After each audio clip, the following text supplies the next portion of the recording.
Hi everyone, welcome to episode 6 of our Family Homelessness Information Series. My name is Kara. I am here with Abe Brown, our Executive Director.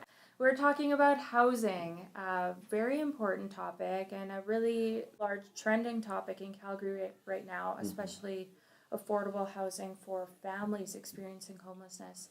For those watching, Abe, do you want to explain a little bit about affordable housing and specifically what affordable housing for families looks like? People talk about affordable housing, like what is it? There's all kinds of ways that affordable housing can be measured, right? There's different scales that different economists put together to try to figure out what's affordable versus what's not affordable. I think for us here at In From the Cold, our focus is really to make it simple. In other words, the question is based on an individual's ability to pay through their income and through other government supports, are they putting out more than 30% of their income on the place that they are living? And of course, the place that they're living needs to be suitable from a size perspective because, if you take a family of 6 and you put them in a 2-bedroom apartment and we'll say it's affordable, well, it might be affordable, but it's certainly not appropriate. It's not suitable, and frankly, it's not even ethical or compassionate. And so when we think about housing affordability here at the Inn, we use that number of 30% because we think that what that does, and a lot of economists would agree, is it creates room in the other 70% so that many other things that families need to thrive are actually in place as well, such as obviously healthy nutrition and clothing and access to transportation and all of the things that all of us as Canadians and Calgarians hope to enjoy. There's also in the homeless serving sector permanent supportive housing. So could you explain what that is and how it's different than just affordable housing? Yeah, so I mean, part of this whole idea with families who, and it might be a new term to folks who are watching, but we sometimes like to use the term recovering from homelessness because not that homelessness in any way is some sort of condition, but when you've been homeless for a period of time, what that does is it impacts a lot of the things that you need to thrive. So homelessness is not just economic, it has to do with health, physical health, mental health. It has to do with your social interactions. It has to do with what kind of life skills are you using to navigate the challenges of life. So permanent supported housing really speaks to more than just, say, a rental subsidy that you would get in affordable housing. So in affordable housing, traditionally, what happens is the government or some sort of agency provides a subsidy to make sure that your 30% is kind of what the market will take for that apartment that you might be renting out. But beyond that, a lot of our families need what we call permanent supported housing. And this is really, I guess you could call it wraparound case management. The great news is that what we have found is typically families, if they have 1, 2, 3, or 4 years of some of these case management supports, that's often enough. And sometimes people might say, well, geez, 1 to 4 years, that's a long time. But when you're dealing with the impact of intergenerational trauma, and often the impact even of poverty that's intergenerational, when you're looking at the fact that often the parents themselves don't have a great educational background, about 50% of our families, the parents haven't even finished high school. And so, of course, how do they become independent and sustainable if they don't have some supports in place to help them, of course, get their education and then get back into the workforce. So In From the Cold is not just an emergency family shelter. We also provide housing. So our housing program is called the Journey House Program. Can you explain what the type of housing is we provide and what that looks like for families?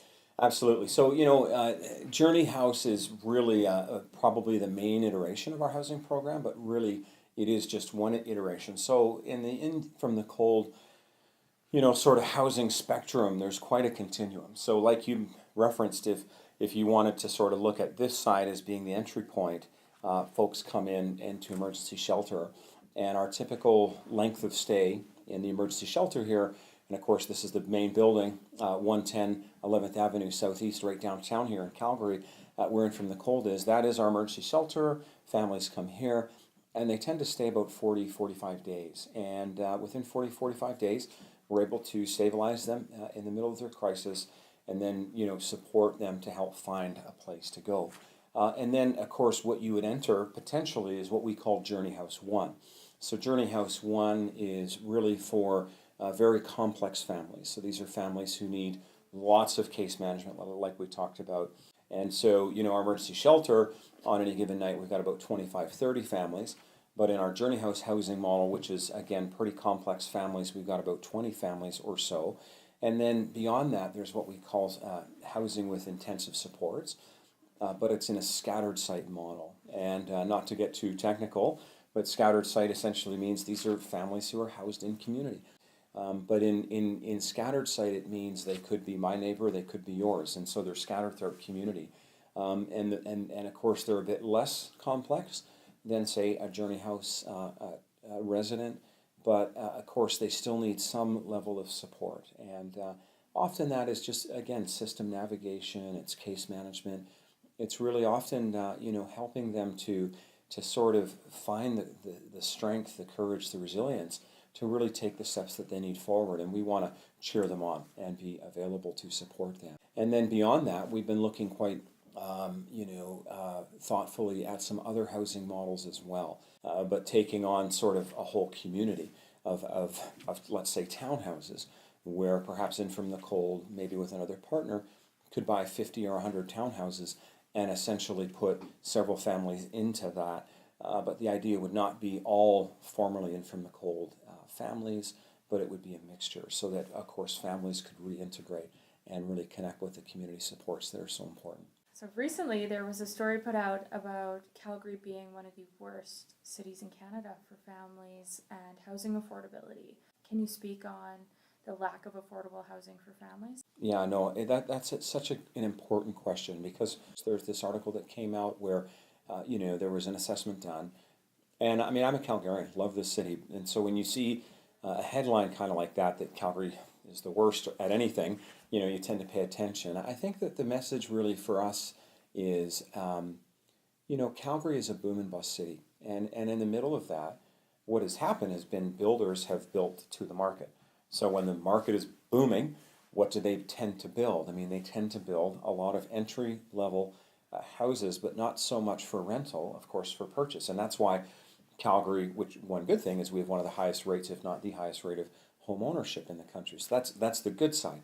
The bad side is that in the boom and bust cycle, you're not really spending a lot of time as a city. We haven't been, at least until recently, thinking a lot about for folks who are trapped in poverty, folks who are low income, often due to no fault of their own. What kind of intentional and planned building are we doing for them? And I think what the report basically showed is very little. We just haven't done that. And, we're all, into, letting the market decide to some degree.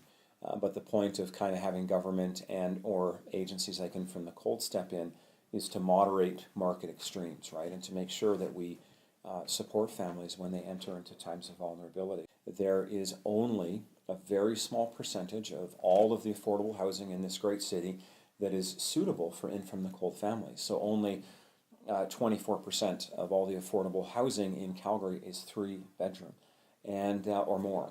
And of course, if you have a family of 5 or 6 children, frankly, even if you have a family with 3, a 2-bedroom apartment is just not suitable.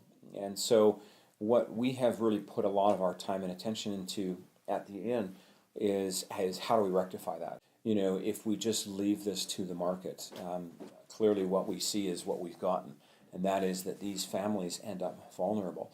This report that was released and the things that we've been talking about here at In From the Cold for sure, at least the last year, have also shown up in our numbers. In From the Cold, I mean, we have been at capacity or over capacity 80% of the time in calendar 2018. That's a lot when you think about the fact that we have a family shelter that is either full or over full 80% of the time.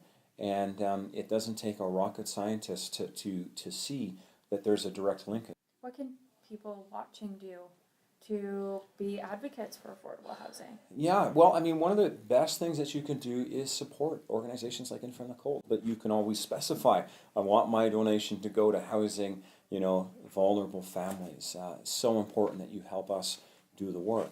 But I think one of the other things, because, totally get it, not everyone can contribute financially. And, of course, we always have the right as citizens, as residents, to pick up the phone and contact our local politician, send an email.